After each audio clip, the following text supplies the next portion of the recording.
Como prometido, tá aqui a parte 2 da crítica sobre Hazbin Hotel.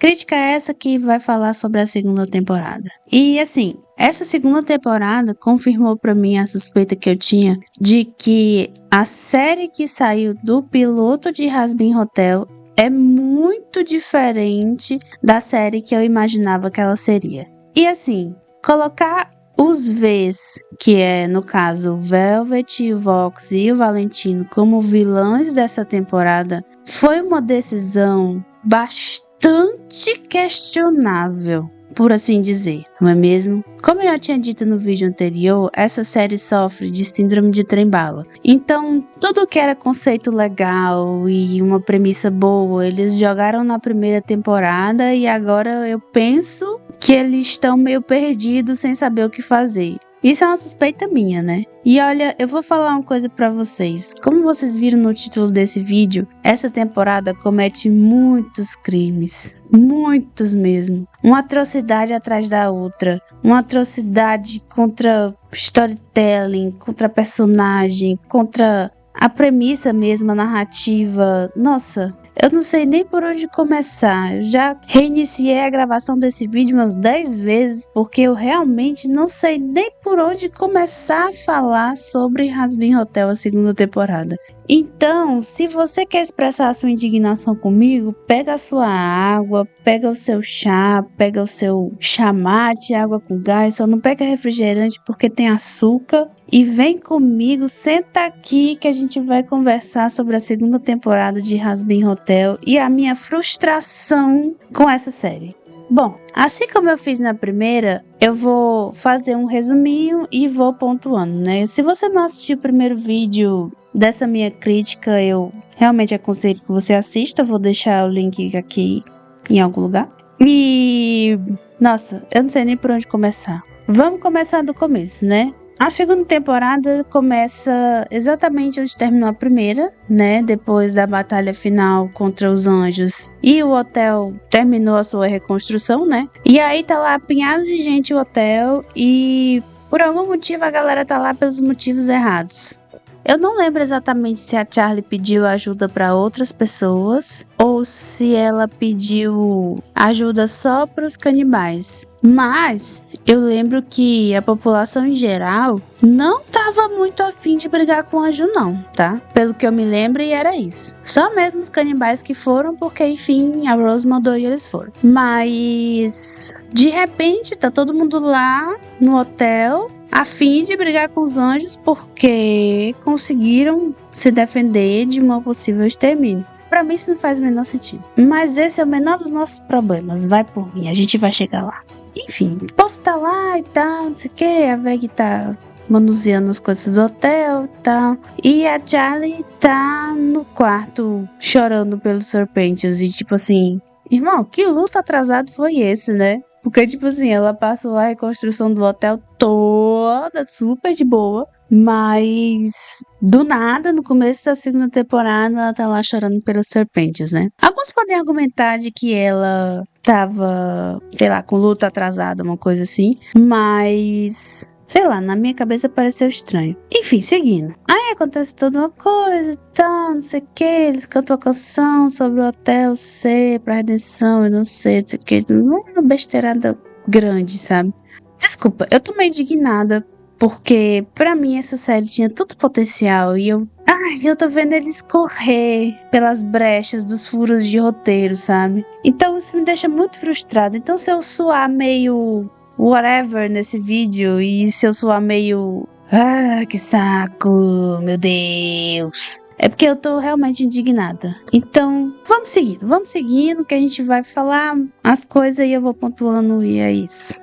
Uma coisa que eu prestei atenção é que na cena em que a Charlie tá, né, chorando pelas serpentes e tal, essas coisas, ela tá com os ovinhos que ele tinha como companhia, né? E isso é uma coisa que eu fiquei me perguntando. Quando ele se sacrificou pra proteger a galera, ele tava com alguns ovinhos dentro do dirigível dele, né? E tipo assim, eles não tinham ido pro céu também ou não? Não era pra eles estarem no céu junto com serpentes? Será que o pecado dos ovinhos era outra coisa? O que eles tinham que fazer pra se arrepender, sabe? São muitas perguntas que a série não tá nem aí pra explicar, sabe? Enfim, aí a Charlie começa a explicar, dizendo que o hotel não era pra lutar contra os anjos, assim, pra galera se redimir, aí o povo vai embora e é isso. E aí aparece um personagem novo chamado Baxter. E ele é aquele personagem que eu chamo de personagem pedra. Por que que eu chamo de personagem pedra? Porque é aquele personagem que, se você substituir por uma pedra que faça a mesma função,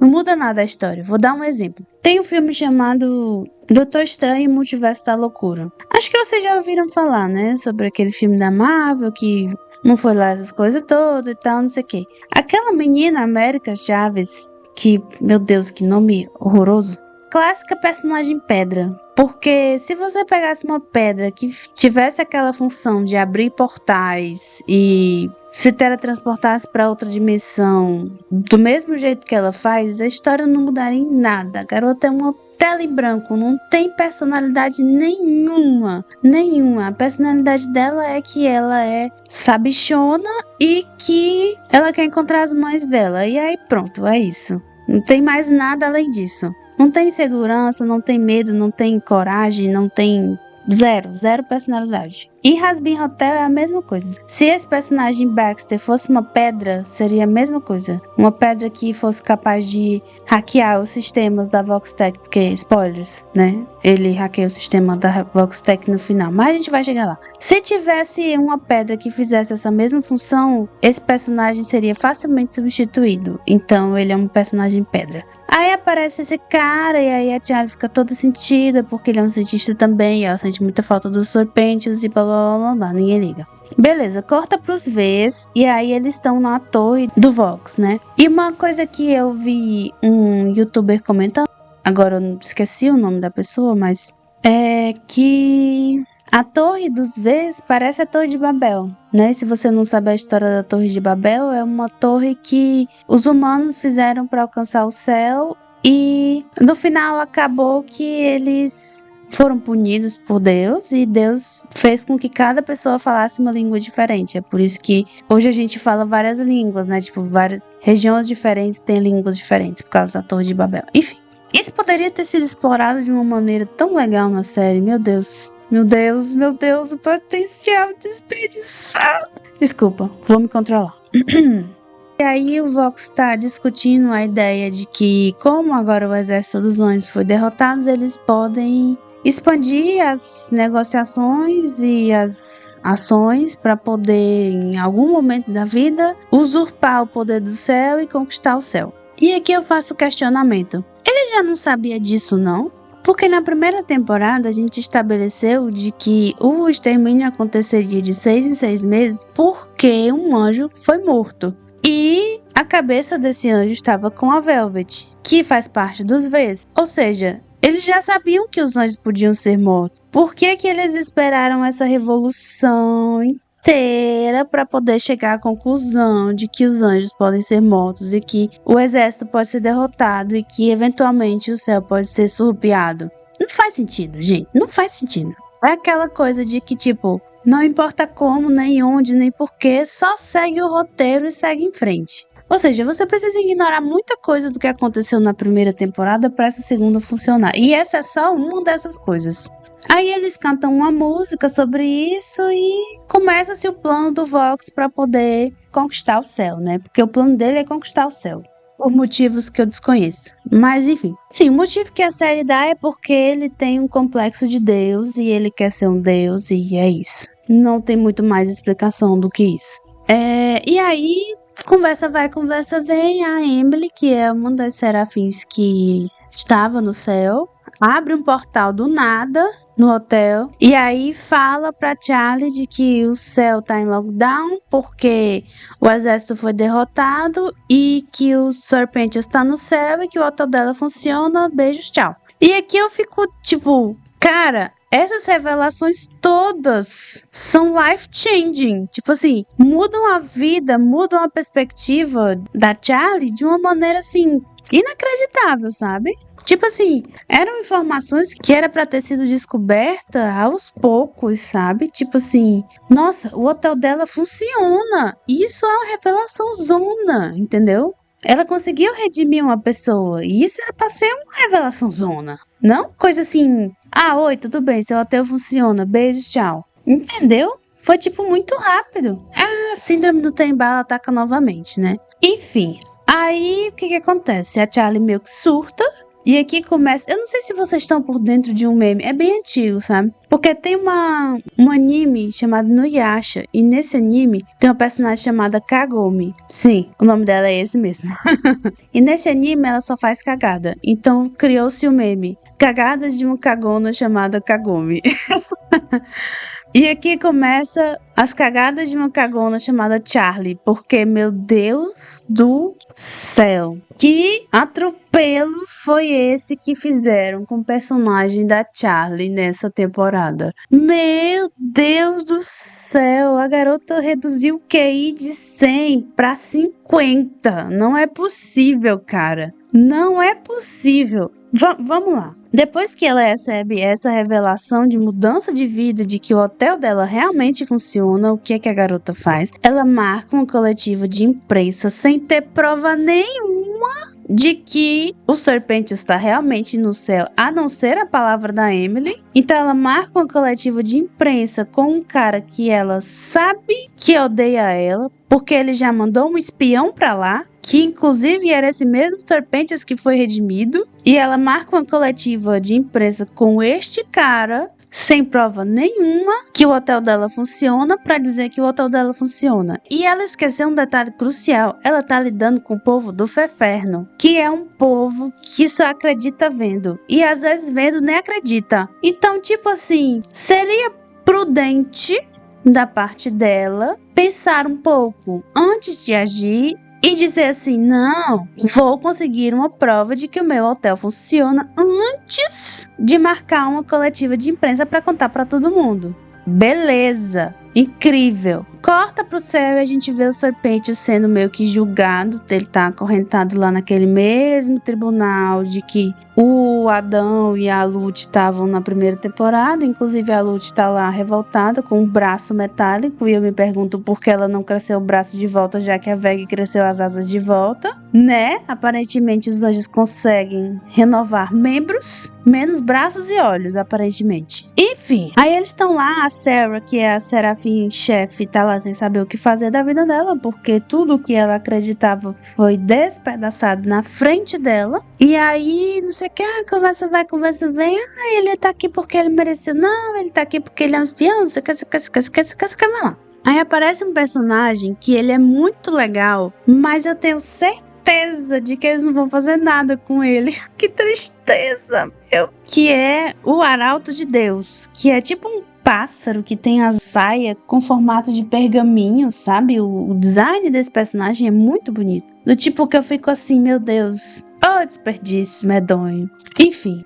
E aí ele fica dizendo, fale criança, com os Serpentius, né? E aí eu achei legal porque nessa hora o Serpentius fala sobre o tempo dele quando ele era vivo. E é aquela coisa, né? As pessoas que estão no Feferno se lembram do tempo que elas estavam vivas. E isso era uma coisa que era legal de ser explorada, sabe? E aí no flashback do Serpentius ele conta o que aconteceu, né? Porque ele estava no Feferno. Porque quando ele era vivo, ele era um inventor, ele era super recluso e tal, não sei o quê. E aí ele presenciou o mandamento de gente de arrasta pra cima, pelo que eu acho que é o Jack Stripador, né? Se você não sabe a história do Jack Stripador, ele era um assassino, né? Um criminoso em Londres nos anos 1800. E ele mandou de arrasta pra cima 5 ou mais jovens na faixa dos seus 20 e poucos anos, né? Mandou umas 5 de arrasta pra cima. E ele nunca foi pego, né? Sim. Ninguém nunca conseguiu descobrir realmente quem era esse cara, ou essa mulher, ou essa pessoa. Ninguém conseguiu descobrir. Enfim. Aí ele presenciou esses crimes e ficou calado, né? Não disse nada. E aqui tem uma coisa que eu gosto, acho, né? Que é o fato de que... 2 fatos, na verdade. Que primeiro, as pessoas que estão no Feferno acreditam que mereçam estar lá, pelo que eu pude entender na história dos Serpentius, porque ele fala realmente que ele merecia estar lá no Feferno pela inação dele de não denunciar esses crimes. E também A outra coisa que eu gosto é que o Serpentius só conseguiu ir para o céu porque ele se redimiu do seu pecado, que é o pecado do Serpentius era a omissão. Não no sentido que, não sei o que, eu vi um monte de gente reclamando de que ele foi pro inferno por nada, não sei o que, não sei o que. Mas eu argumento de que, de acordo com os preceitos bíblicos, a gente peca por pensamentos e palavras, atos e omissões. Então, o Serpentius foi omisso enquanto vivo, mas naquela batalha contra o exército do céu, ele agiu para proteger os seus amigos, ele não foi mais omisso. Então, desse pecado da vida, ele se redimiu no pós-vida, né? E mereceu o céu por causa disso. Aí, beleza, né? Aí o Arauto pede pro Serpentius contar a história dele, o Serpentius conta a história dele, e aí o Arauto fala, tipo, aqui eu não vejo mais pecado, ele se redimiu do que o mantinha lá no inferno, né? E aí tudo bem, e aí eles deixam o Serpentius ficar no céu. E aí aqui um parêntese que eu gostaria de fazer, é que depois que o Adão foi de arrasta, quem ficou no lugar dele no comando do exército foi o filho dele, Abel, né? E aqui, nossa, aqui eu quero fazer parêntese dentro do parêntese, de que tinha tanto potencial para ter uma dinâmica entre Caim e Abel, entre céu e inferno. Então, por que a gente não traça esse paralelo? Só eu que tô pensando nisso? Poxa vida! Paralelos que eu criei na minha cabeça. Aside, o Serpentius é liberado, a Lute fica com raiva, o Abel é um bundão. E aí tem toda uma cançãozinha sobre o céu, ser maravilhoso, não sei o que. O Serpentius tá querendo... Serpentius tá querendo ir de volta lá pra baixo, porque lá ele tá sozinho, né? E não vou mentir que eu acho que a galera lá tem um preconceito, porque enfim, One of a Kind, ele é o primeiro redimido. Enfim, plot besta do Serpentius aside. A gente volta pra Charlie e aí o Vox aparece com a Velvet lá no hotel e aí começa aquela coisa, né? A imprensa fazendo o papel que a imprensa sabe fazer melhor, o de espalhar fake news e distorcer as histórias. E aí aqui a Charlie começa a dizer que o hotel funciona, que o Serpentius foi redimido e como eu já disse anteriormente, essa cabeça de nós todos da Charlie esqueceu de pegar uma prova de que o hotel funciona e chamou o Vox lá pra poder dizer que o hotel funciona. Aí ela ficou embromando. O cara obviamente não acreditou e neste ponto eu estou do lado dele. É como se a pessoa dissesse assim, descobri a cura pro câncer. E não mostra nenhuma pesquisa, nenhum dado, nenhum teste, nada. Você vai acreditar numa pessoa dessa? Não vai. Aí a cabeça de nós todos, mais uma vez, não suficiente em cagar o pau uma vez, ela quer cagar de novo, na mesma respirada, por assim dizer. A grande ideia dessa cabeçuda, vou redimir uma pessoa que é agora ao vivo. Oh meu Deus, ela não sabe nem como foi que o Serpentius foi parar no céu. Ela não...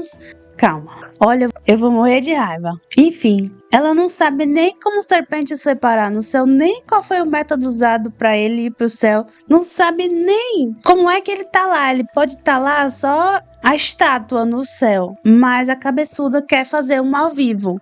E quem que ela pega para isso? O pobre coitado do Angel Dust. Olha, eu vou falar uma coisa pra você, viu? O Angel Dust sofre. Ele sofre tanto na mão do Valentino quanto na mão da Charlie. Meu irmão, se eu fosse o Angel, eu já tinha dado na cara dela umas 2 vezes, ó. Porque de primeira ela joga ele pra fazer um teatrinho com os Serpentius. Depois ela joga ele na dinâmica de grupo. Depois ela joga ele de frente com o Valentino só pro cara ficar, tipo, putaço, revoltado, bater no Angel, descontar no Angel, porque a Charlie vai lá e faz o estúdio pegar fogo e, tipo assim...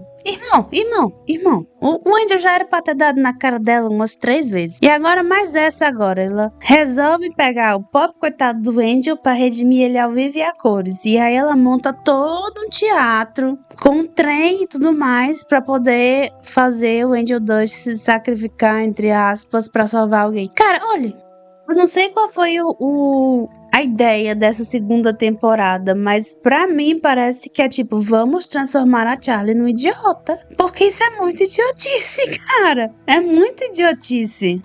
Enfim, obviamente não dá certo. Tipo assim, todo o teatro falha e a Charlie fica...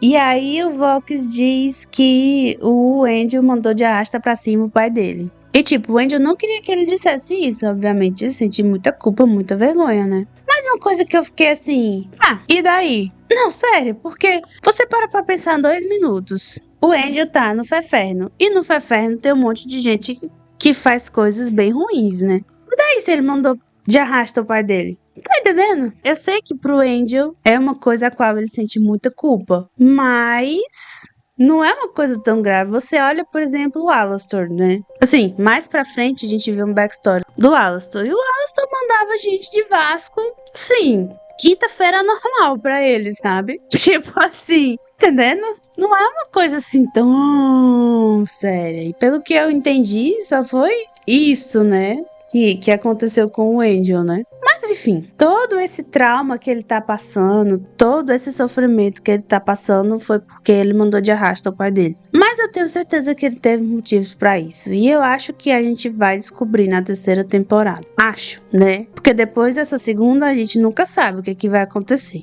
Continuando. Daí conversa vai, conversa vem. A gente vê a Lute no céu depois que acontece a reunião, que a gata não tá muito bem da cabeça. Ela começa a alucinar com o Adão e ela era.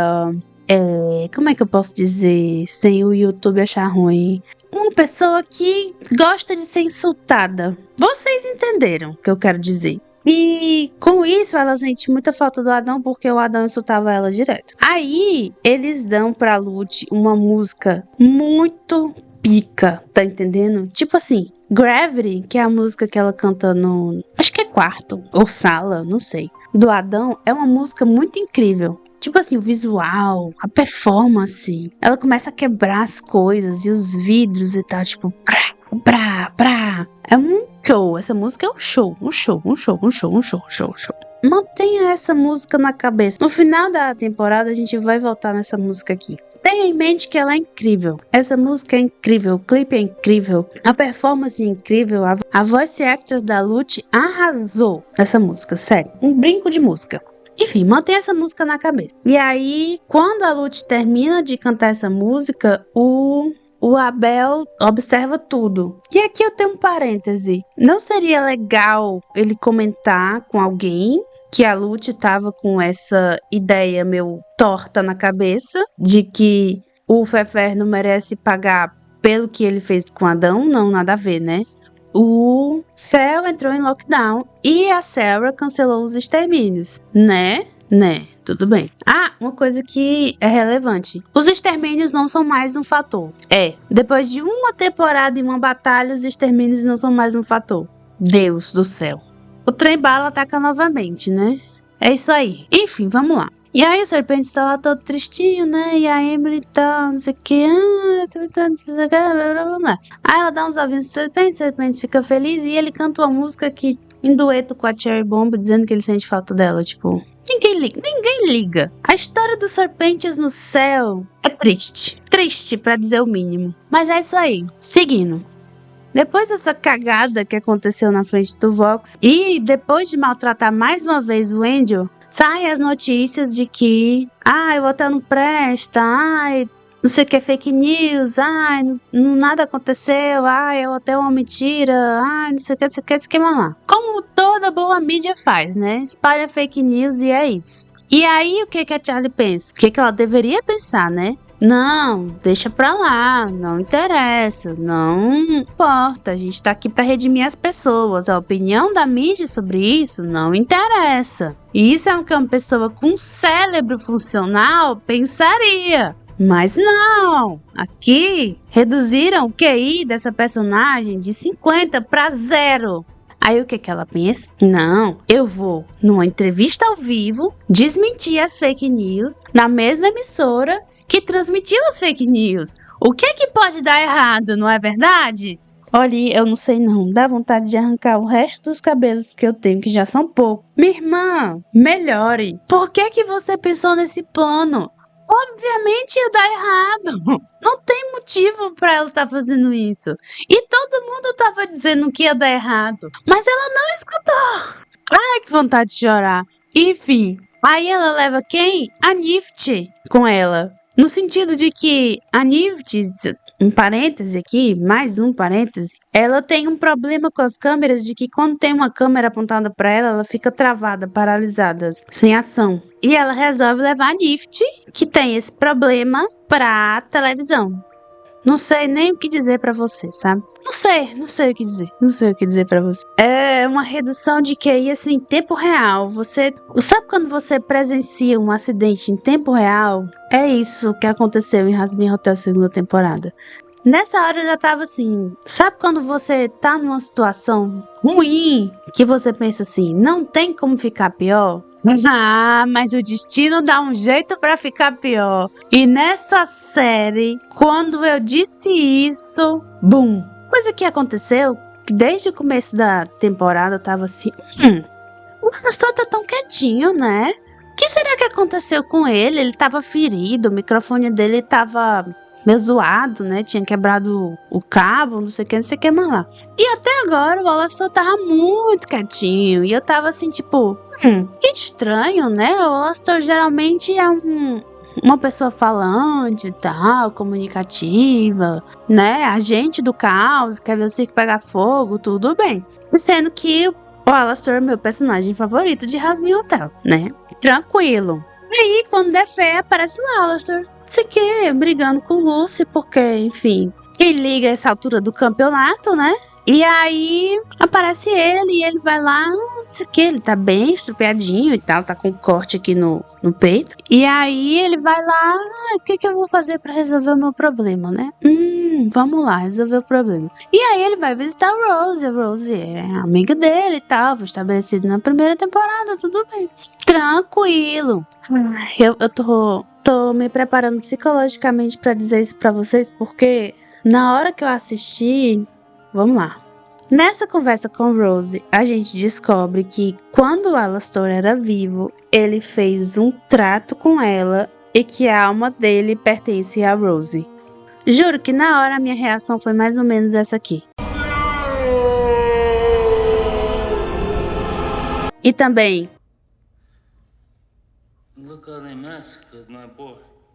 por que eles fizeram isso? Por que eles fizeram isso com o meu menino Alastor? Por quê? Por que, cara? Nossa, não, pera. Tava tudo indicando pro caminho do Alastor. A alma dele pertencer a Lilith, né? Porque a Lilith sumiu por 7 anos e o Alastor também sumiu por 7 anos. Então, tipo assim, claramente tem uma conexão ali. Mas aí eles fazem com que a alma dele pertença a Rose. Que, meu Deus? Olha, eu não sei não, eu fiquei realmente chateada, realmente, porque o Alastor é um dos personagens que mais gosto de Jasmine Hotel. Ele tem uma caracterização legal, ele tem um design muito bonito, ele tem a personalidade legal, ele é um agente do caos, ele é legal de se acompanhar. E aí acabaram com ele nessa hora.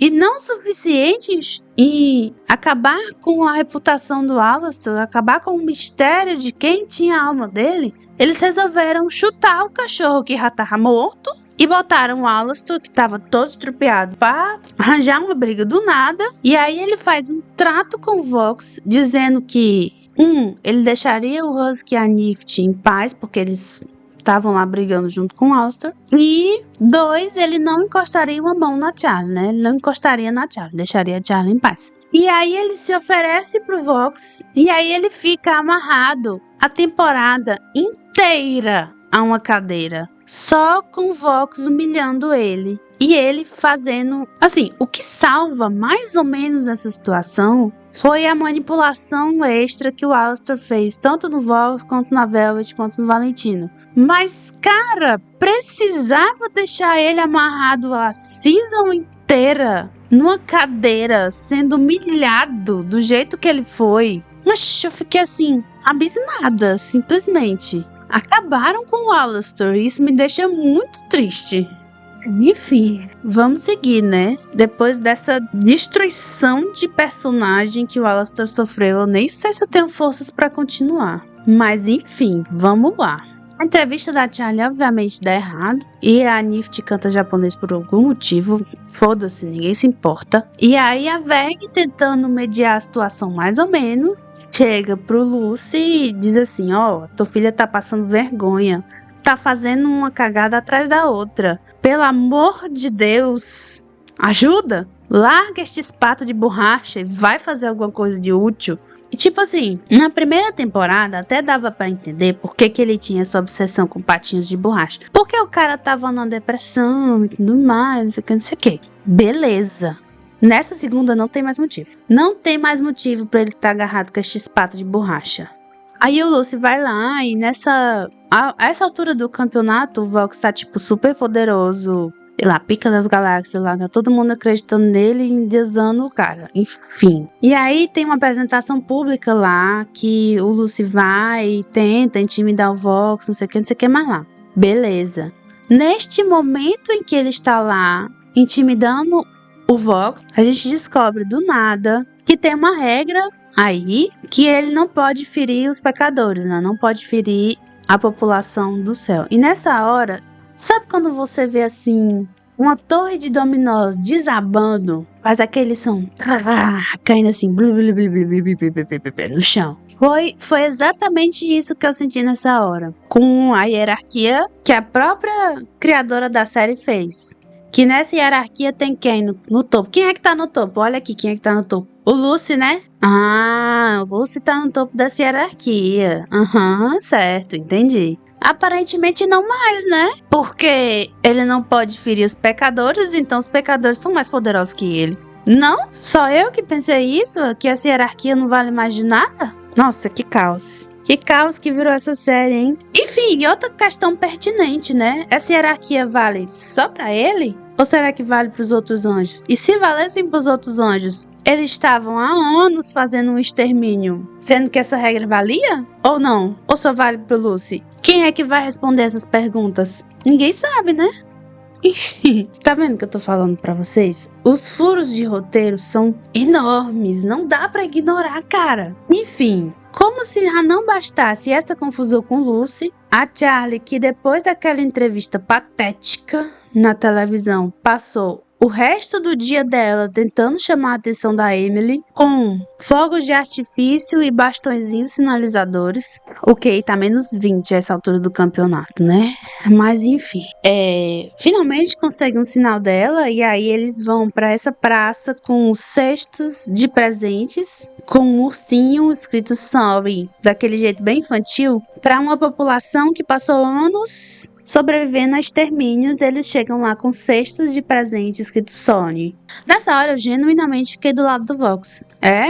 Vamos, revolução aí, bora agilizar essa revolução aí, porque pô, os caras passam anos exterminando vocês. E aí de repente eles chegam com uma cestinha de presente com um ursinho mequetrefe escrito Sony, pedindo desculpa por ter mandado vários, milhares de vocês pra vala.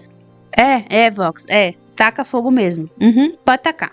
Enfim, moving on. Aí a população obviamente fica putaça com os anjos e com a Charlie. E aí, plano final, né, do Vox e tal, ele vai na Camila Carmile pra pedir armas. E aí ele diz: ah, por favor, faça uma arma pra mim. Aí a Camila fala não. Aí ele, por favorzinho. Aí ela fala não. Aí ele, por favorzinho. Aí ela fala não. Olha, os anjos vão pegar as suas filhas. Aí ela fala, então tá bom. Nossa, essa mulher dobra fácil sob pressão, né? Não é à toa que a Veg conseguiu as armas só depois de cantar com ela, né? Precisou só uma cançãozinha pra ela ceder as armas. E aqui o Vox precisou só uma ameaçazinha pra ela construir um canhão com poder angelical destrutivo em massa, né? Enfim, reduziu essa personagem a só um plot device. Ela já não tinha muito na primeira temporada, né? Agora ficou com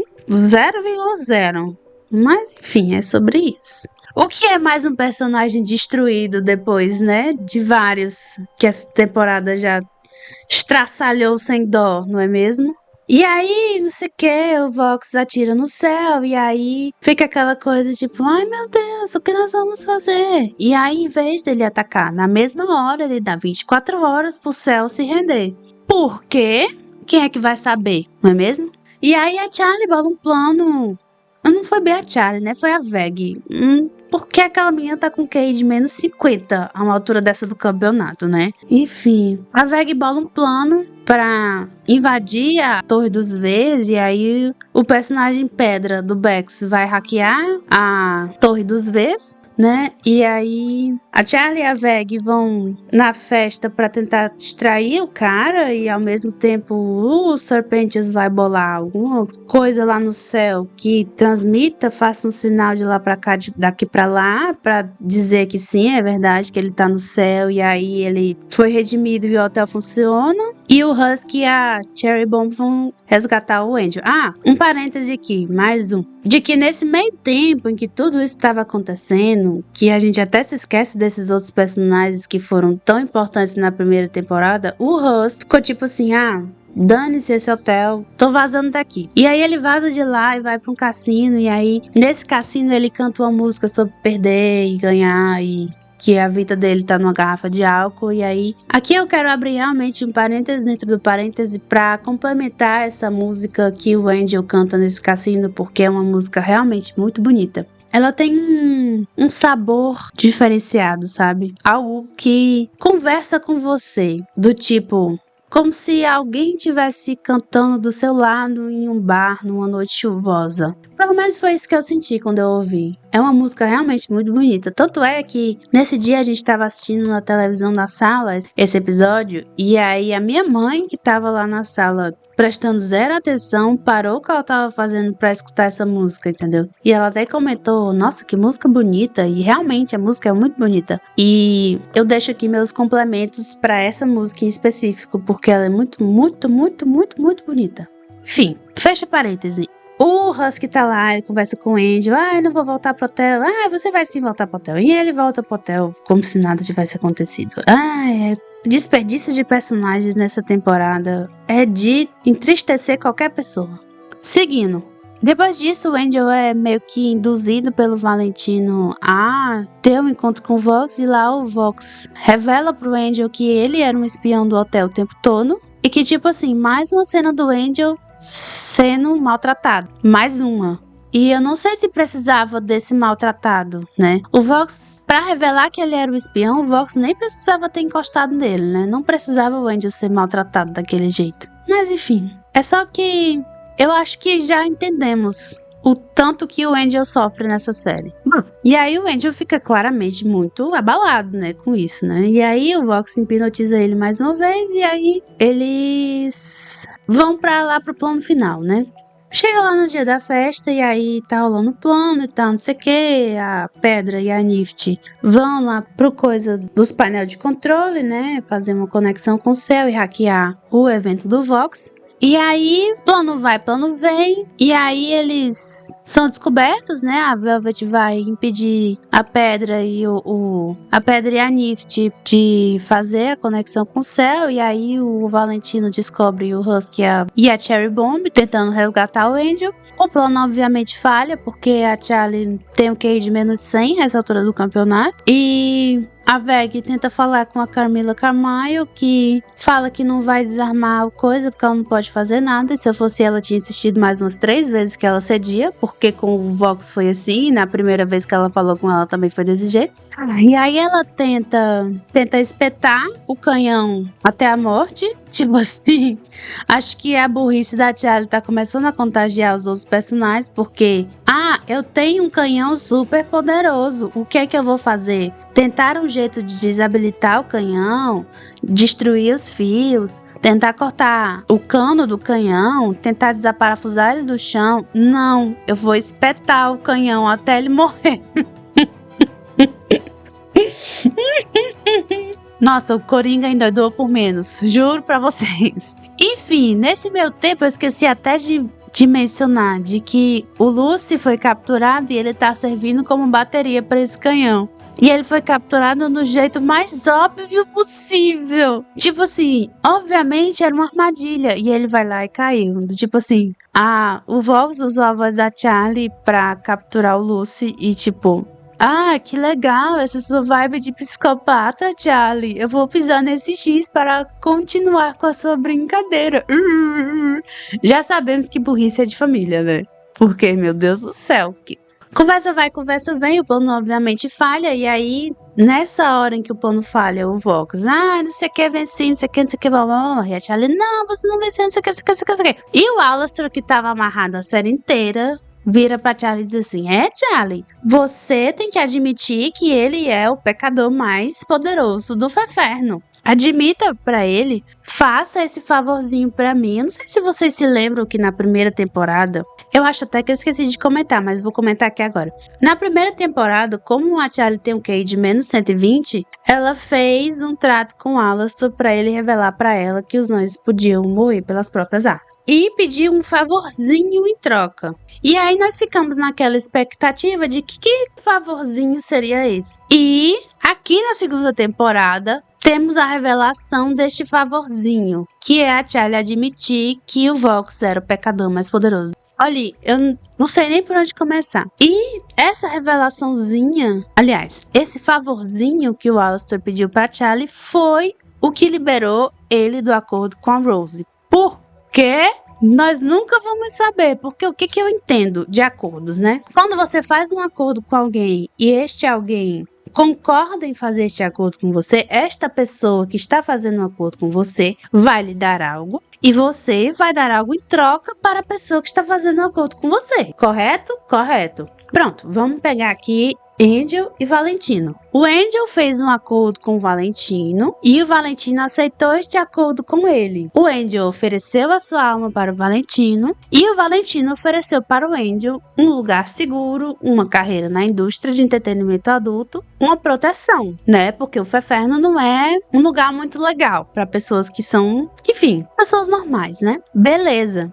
O que aconteceu nesse acordo com o Alastor e a Rose? A Rose ofereceu para ele ser o pecador mais poderoso do inferno e ele ofereceu a sua alma para Rose. E quando a Rose não conseguiu cumprir mais essa promessa, o acordo foi quebrado? Foi isso que aconteceu? Que acordo mais sem sentido? Não faz nem sentido uma coisa dessa. Tipo assim, eu vou te manter no topo até não poder mais.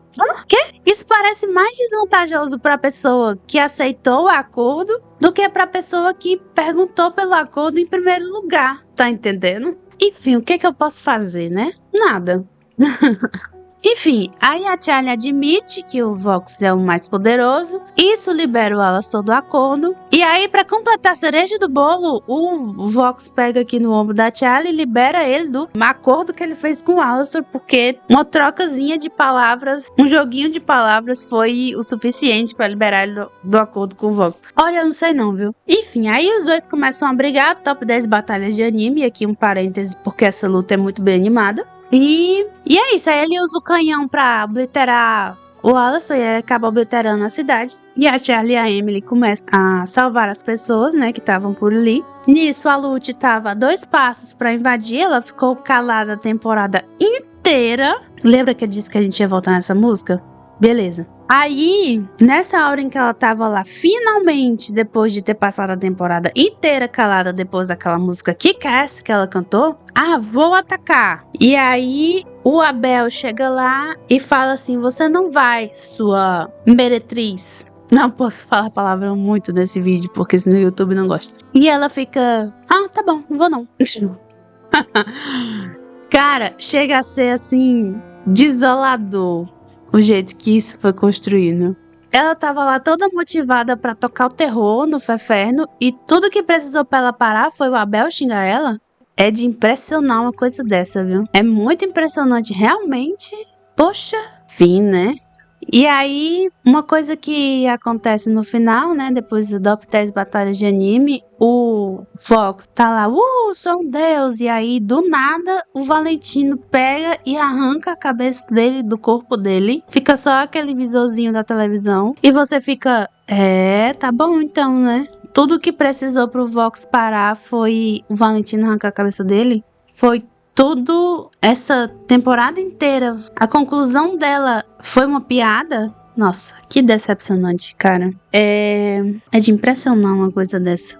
Nessa altura eu já tinha jogado a toalha, né? Eu já tinha jogado a toalha, e aí quando eles começam a jogar aqueles raiozinhos a lá, ursinhos carinhosos no canhão que tava prestes a explodir, porque a Veg foi incompetente o suficiente pra não fazer nada dentro do canhão, e a Camila Carmyle menos ainda, a criadora do canhão. E aí eles começam a jogar um raiozinho do nada no canhão, e aí o canhão explode num arco-íris, numa aurora boreal, a lá ursinhos carinhosos, mais uma vez. E é isso, e a temporada acaba com um cliffhanger da Charlie, que passou a temporada inteira ligando pra mãe dela, finalmente recebendo uma ligação de volta. É isso, acabou a temporada aqui. E assim, vou começar com as coisas boas que eu achei, né? Primeiro, o Angel continua sendo um personagem bem consistente, e as músicas Gravity, que é a que a Lute canta, e a que o Angel canta no cassino, são muito boas. A batalha contra o Alastor e o Vox, na segunda, né, foi muito bem animada. E é isso. As minhas pontuações positivas param por aqui. Porque essa temporada foi um atropelo. O Alastor foi arruinado. A Charlie foi arruinada. A Vec, que no piloto era pra ser a mais esquentada, era a única que tava com a cabeça no lugar, mais ou menos. O plot terrível, escolhas realmente muito ruins de roteiro, um final pífio, chego até a dizer patético, personagens com QIs negativos. E uma coisa que eu tenho a criticar também, que eu gostei na primeira temporada, mas nessa segunda eu achei exagero, foram as músicas, que eram muitas. E como eu tinha explicado no meu primeiro vídeo, as músicas servem para dois propósitos, né? Expressar como um personagem está se sentindo e expressar a rotina. E aqui foi exageradamente utilizada as músicas. Enquanto todas da primeira temporada eram muito boas e pontuais, dessa segunda temporada eu não posso dizer a mesma coisa. Existiam músicas boas, mas foi estragada assim, sabe? Não cumpriu os propósitos delas de uma maneira satisfatória. Ainda tô processando o Alastor ter resolvido o acordo da alma dele mais ligeiro do que rapidamente. O trem-bala aqui nessa série é insano. Acho que é isso de crítica. Comenta aqui o que vocês acharam. Vocês fariam alguma coisa diferente? Eu com certeza faria muita coisa diferente. Aliás, comentem aqui se vocês querem que eu traga um rewrite dessa série, porque eu acho que, de acordo com o piloto, essa série que a gente tem é muito diferente, muito mesmo. Os personagens parecem outros. Do piloto, nada parece fazer mais sentido. Na primeira temporada até que dava pra dar essa desculpa de que eles estavam expandindo os conceitos, mas nessa daqui não dá.